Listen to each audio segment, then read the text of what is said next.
Hello friend, welcome to my channel. मेरे channel में आप सभी का बहुत बहुत स्वागत है। मैं खुशबू गुप्ता आज आप सभी के साथ शिक्षक भर्ती 69,000 शिक्षक भर्ती पे आज विचार किया जाएगा कि 69,000 शिक्षक भर्ती का जजमेंट जो कि कल आ चुका है, जो आप सभी ने देखा है कि जिसमें 97 वालों की अर्थात 65% वालों की जीत हुई है। अब इस जजमेंट आने के बाद हमारे मन में ये पहला प्रश्न आता है कि अब इसके बाद क्या होगा। तो आज हम इसी पे विचार विमर्श करेंगे। चलिए स्टार्ट करते हैं कि 69,000 शिक्षक भर्ती परीक्षा में आप लोगों को विगत होगा कि 1 दिसंबर 2018 को शासन आदेश आया कि बेसिक शिक्षा विभाग द्वारा कि जब यह भर्ती परीक्षा 6 जनवरी 2019 को होने वाली थी, उस समय परीक्षार्थियों के मन में विभिन्न प्रकार के संदेह थे कि परीक्षा होगी कि नहीं होगी। कुछ परीक्षार्थियों को इस बात को लेकर बहुत ही चिंता थी कि कट ऑफ नहीं लगा है और शिक्षा मित्रों के पास यह एक बड़ा मौका है, तो अपना कैसे होगा। तो कुल 4,30,000 परीक्षार्थियों ने 69,000 भर्ती परीक्षा में अपना रजिस्ट्रेशन करवाया था, जिसमें 3,86,000 परीक्षार्थियों ने ही परीक्षा दे पाई थी। इसके तत्काल बाद जिसकी परीक्षा आपकी 6 जनवरी 2019 को हुई थी, परीक्षा होने के तत्काल बाद 7 जनवरी 29 को शासन आदेश ने कट ऑफ लगा दिया। इस कट ऑफ में 97 या फिर यूँ कहें कि 65 और यही कट ऑफ आज भी विवाद का विषय बना हुआ है, क्योंकि यह कट ऑफ जो है 97 या फिर ये कहें 65% ये किसी के लिए हर्ष का विषय है तथा किसी के लिए ये विषाद का विषय है, क्योंकि एक नंबर से किसी की योग्यता नहीं सिद्ध होती है। इसी बात को लेकर इस कट ऑफ से फेल अभ्यर्थियों, जो बच्चे इस कट ऑफ में फेल हो रहे थे, और शिक्षा मित्रों का माननीय उच्च न्यायालय के लखनऊ खंडपीठ में विशेष याचिका उत्तर प्रदेश सरकार के द्वारा स्पेशल अपील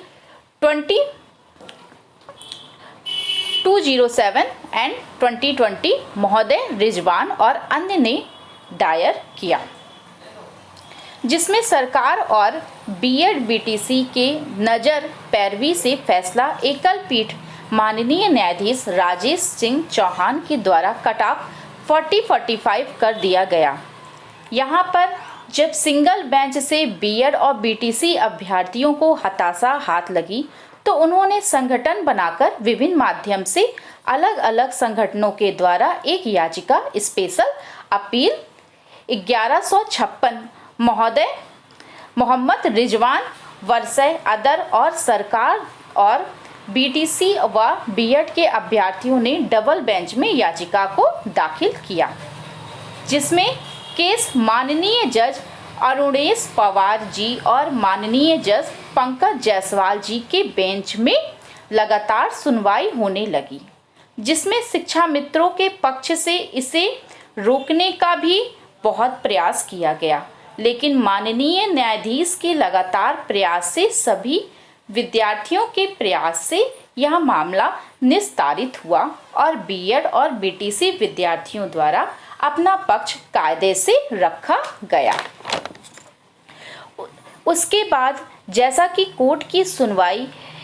खत्म हुई और मार्च में इसका अंतिम आदेश सुरक्षित कर लिया गया। इसके तत्काल बाद कोरोना महामारी जो कि पूरे देश में हो गई है, जिसके कारण लॉकडाउन लग गया है।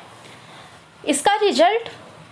69,000 शिक्षक भर्ती का 6 मई 2020 को उच्च न्यायालय के द्वारा लखनऊ खंडपीठ ने विगत संघर्षों को देखते हुए अपना आदेश पारित किया,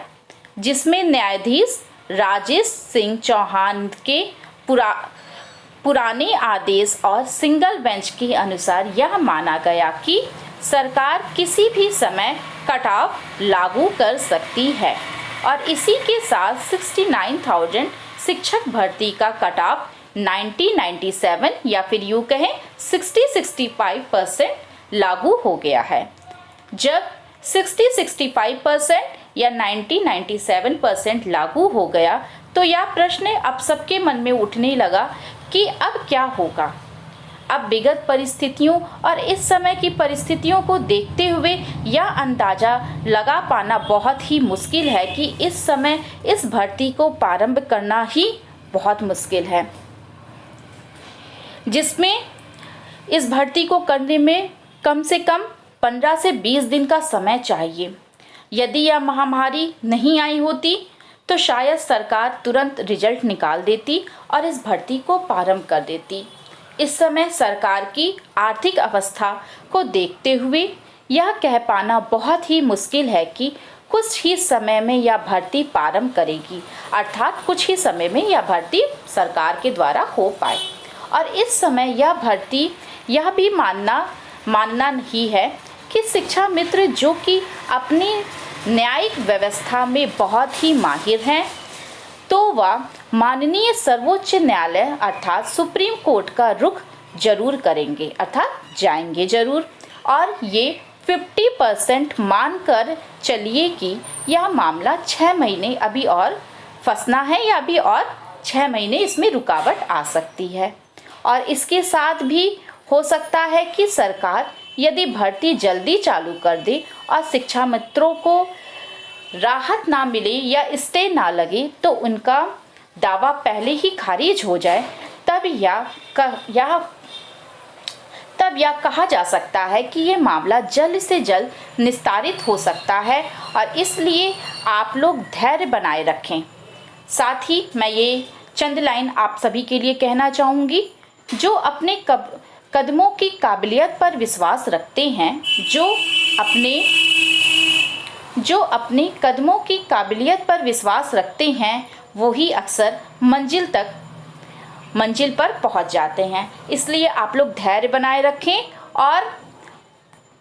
और जल्द ही आप सभी को आपकी मेहनत, अपनी काबिलियत के द्वारा आप उस भर्ती में अपना नाम लिखवा पाएंगे और